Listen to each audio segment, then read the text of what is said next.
Am I the a-hole for doing nothing for the child my ex-wife had from her affair, even now that I have primary custody of our kids? 6 years ago, I 36M learned that my ex-wife 37F was cheating on me. I ended our marriage and filed for divorce, but everything was delayed because she was pregnant. Once her child was born and it was established that I was not the biological father, my name was removed from the birth certificate and the bio father's name was added. They were a couple at this point. Throughout, we shared 50-50 custody of our 3 children together. My kids were old enough to figure out what happened. I got them therapy eventually after my ex resisted putting them in therapy, and we had talks about everything. I did my best to reassure them that they didn't need to hate anyone for me or reject anyone on my behalf. But their relationship with their mom never recovered, and the relationship with her youngest never existed from what I know. The affair partner took off 3 years ago, and since then my ex-wife has requested that I take an active part in her child's life because I'm so involved in our kids' lives. Each and every time she has made this request via parenting app,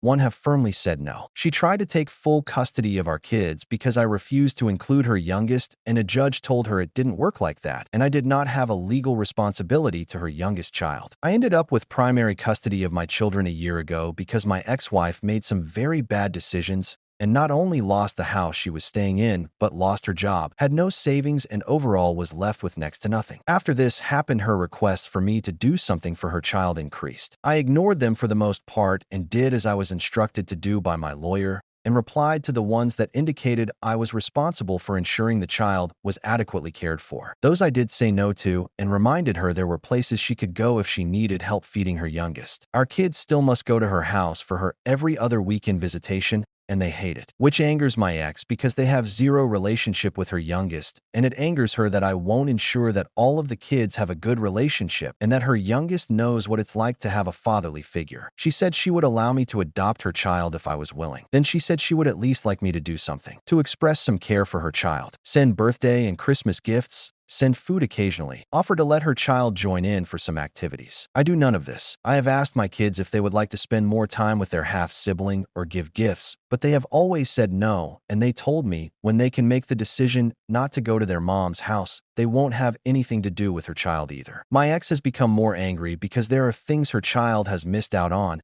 and apparently, they ask more questions now. Some of her messages on the app are now extremely hostile. There's nothing I can do about this for the moment, but they're saved so if we end up back in court they can be shown. She told me I act like I'm such a good person, but I treat a child like shit. I don't feel bad exactly. I know I would have a very hard time being around this child, and they're innocent, so I prefer to stay away and not let them feel the weight of my issues with their mother and how they were conceived. But maybe that makes me an awful person. I know at the end of all this is a child who has only got my ex and nobody else, and the child is innocent like I stated, which brought me here to ask, am I the a-hole?